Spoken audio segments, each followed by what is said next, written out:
What's going on, guys? This is Michael Love and Freedom.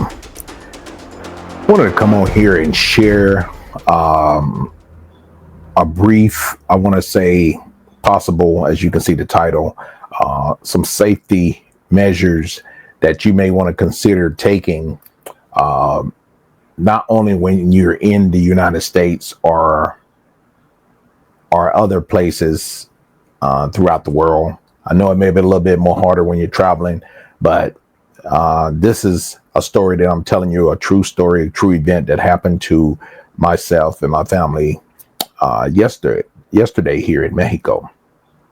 And this is not something new, but I haven't taken the opportunity, or I haven't shared this with you guys in the past, upon some safety precaution measures that you may want to take due to the fact of a lot of, I won't say corruption, or I want to say a lot of scheming going on, or a lot of robbing, as far as taking the people money, whether you are tourists, visiting, or you live in Mexico and San Luis. And I'm particularly talking about San Luis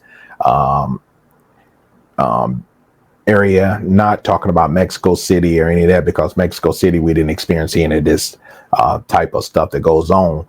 But I want to let you guys know, first of all, you definitely may want to check on, if you're in your vehicle, you definitely may want to take the extra step of precaution to take it seriously, to invest in yourself a dash cam, or have you some type of spy cam in your vehicle, whether you can just reach for it as soon as your interaction, you see the police on scene, you can hit the record button and start recording any type of interaction with the police officers.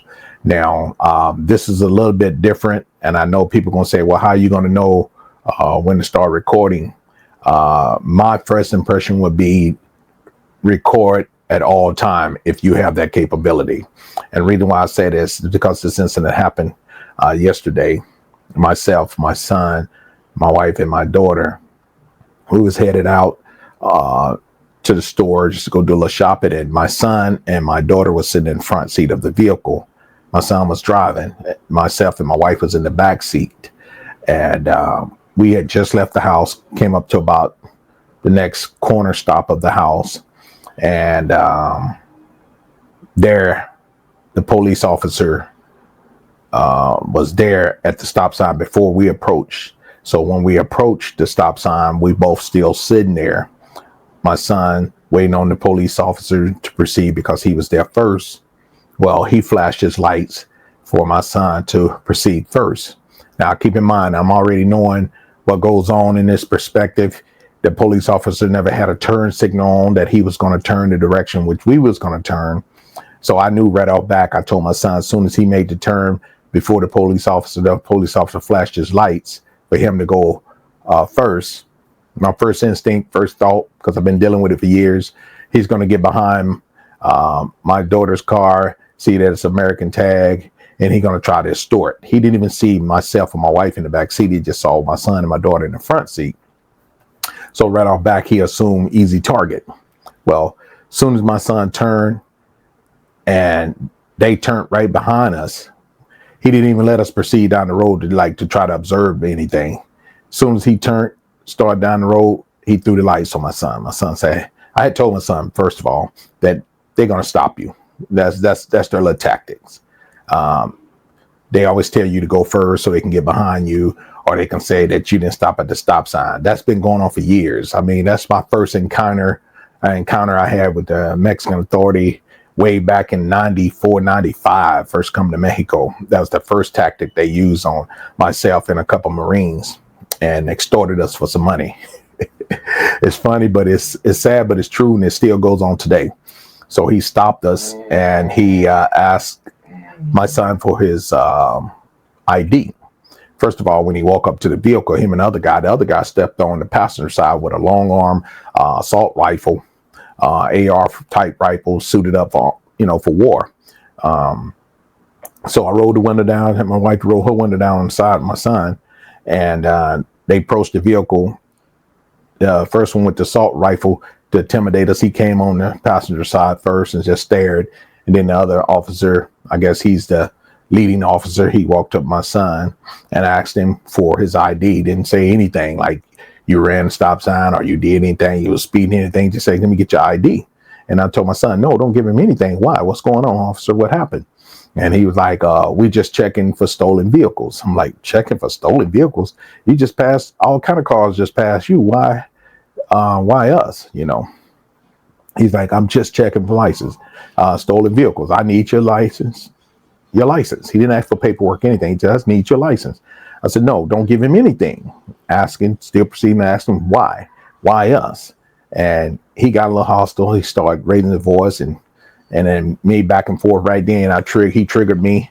And I told my son, no, don't give him nothing. So my daughter reaching for the paperwork and I told her, no, don't give him anything.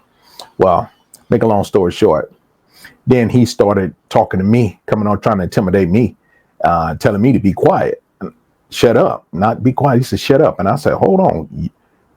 I'm not doing anything. I'm not shutting up. You shut up.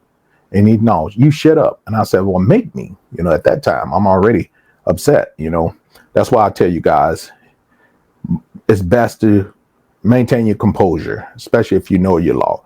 Me, I'm a different breed, guys. I've been dealing with it for so many years that I kind of know their little tactics. So I told him, no, we're not giving anything. We'll go to the police station if we did wrong, and we would address it with someone else. And then he's like, no, I need it now. So then you're not getting nothing. Then he said, well, you know what? You get out the vehicle.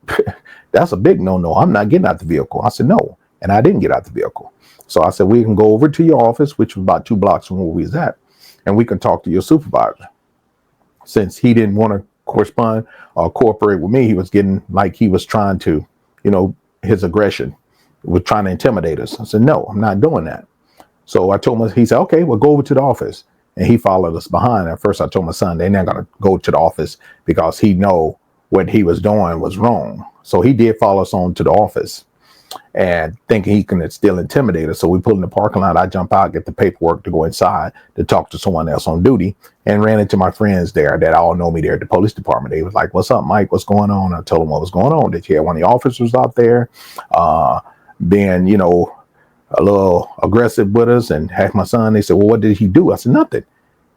You know, he stopped us saying they would check for stolen vehicles, and they started laughing. I said, okay, you know, well, so y'all better go out there and talk to him because he's been a little disrespectful. So by that time, the other officers, the traffic officers that know me, they say, what's up, Mike? They came and talked to me, and I told them what happened.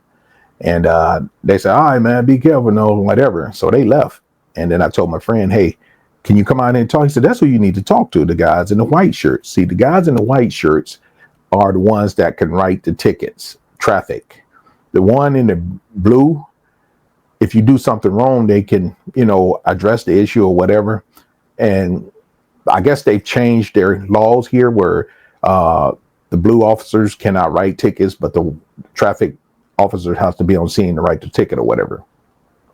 So I went through that process, and I went around and I went outside to catch them, and I ran into their supervisor and told them what happened. And before I know it, one of the female officers in the white shirt pulled up to us, and she said, you Mike? I said, yeah. She said, oh, they told me that you needed some assistance. I said, yeah, meet me around front. So we went back over to the car where my son was at. Now, back up, before I went inside, he saw me get out of the car. He tried to go back over to the car to extort my son. And that's when I recorded this video, you know, I'll show you the video right here. Aquí está, mira. Está en vivo. Ya, es él. Ya, stay right there. No mueve. A ver, ahorita. That's why I was recording the video, telling my son, don't move, don't do anything wrong, don't get out the vehicle, I'll be back. And he seen that I was standing my grounds on that. And that's when I went inside and talked to someone. Well, the girl went on around, I met her around front. He talking to her.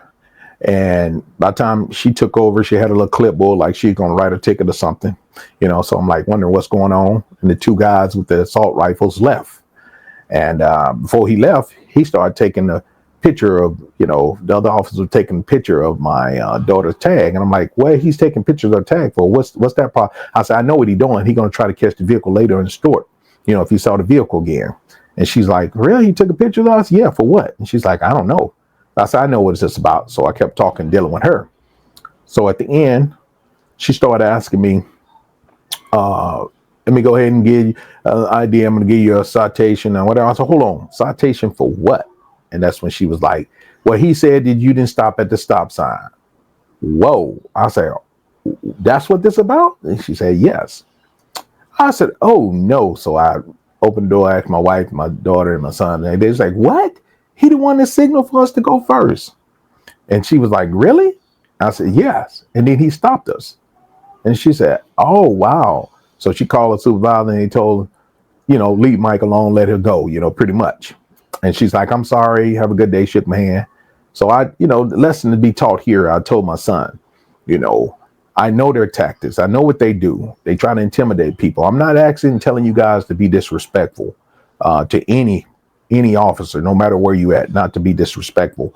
But I'm letting you know that you do have rights. And if somebody tell you don't have rights in Mexico, that's a lie.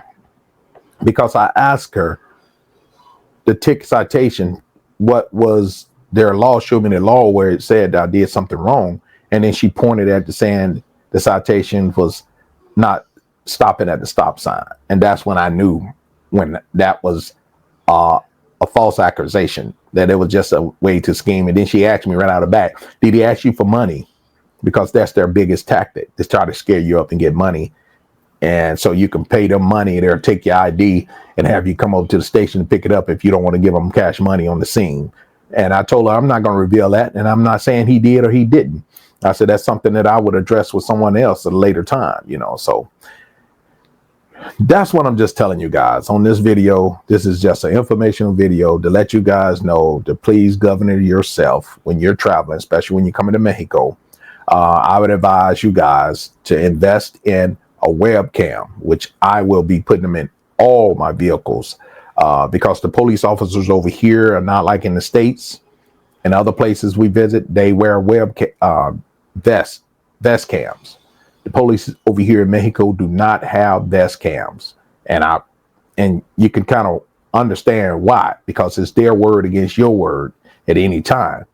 They don't even have street cams in the streets, guys. Most countries have cameras everywhere in the streets, and that's to protect the citizens. They help to, prevent crimes and all that.